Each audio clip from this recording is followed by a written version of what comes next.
Salut à tous et bienvenue dans une nouvelle vidéo. Aujourd'hui je vais vous montrer comment importer une police personnalisée. C'est parti. Vous allez devoir vous rendre sur un site. Malheureusement moi je ne peux pas mettre de police en description à télécharger parce que ce ne sont pas les miennes et je ne préfère ne pas m'avancer là-dessus pour éviter d'avoir des problèmes. Donc ça je vous laisserai à vous. Je vais vous mettre un ou deux liens si vous voulez en description. Une fois que vous l'aurez téléchargé, vous aurez un fichier rare, vous devrez le décompresser et vous aurez un .ttf. Et c'est ça qui nous intéresse, c'est ça qu'on va devoir importer. On va pouvoir créer un nouvel onglet qu'on va nommer font et on peut le drag and drop. Si on le lâche, on dit oui pour tout, on l'applique et là on a notre police. Étant donné que c'est un platformer, moi j'ai repris la police de Mario 64, vous comprenez peut-être un peu mieux pourquoi je voulais pas le partager. Et maintenant, quand on veut aller dans l'un de nos widgets, par exemple le My Content, UI, si on veut prendre le message, on va pouvoir sélectionner notre texte, aller dans le font family et si on tape donc 64, voilà, on aura notre police message d'exemple. On peut faire pareil avec le game over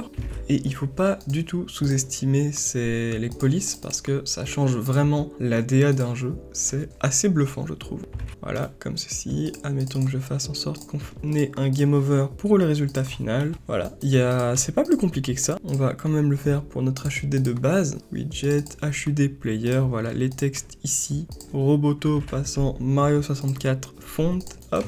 Comme ceci. Et voilà, vous voyez, donc on a nos jolis petits icônes. Si je prends les pièces. Voilà, donc ça s'adapte bien, hein, tout fonctionne bien.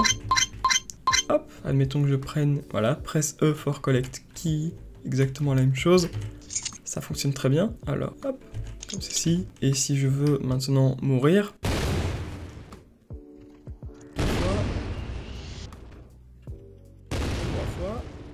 Et la quatrième fois qui va nous mener au game over.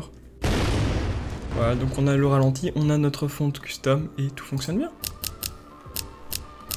Voilà les gars, c'est tout pour cette vidéo, j'espère que ça vous a plu, que vous avez appris des choses. Bon, je vous donne rendez-vous dans une prochaine vidéo.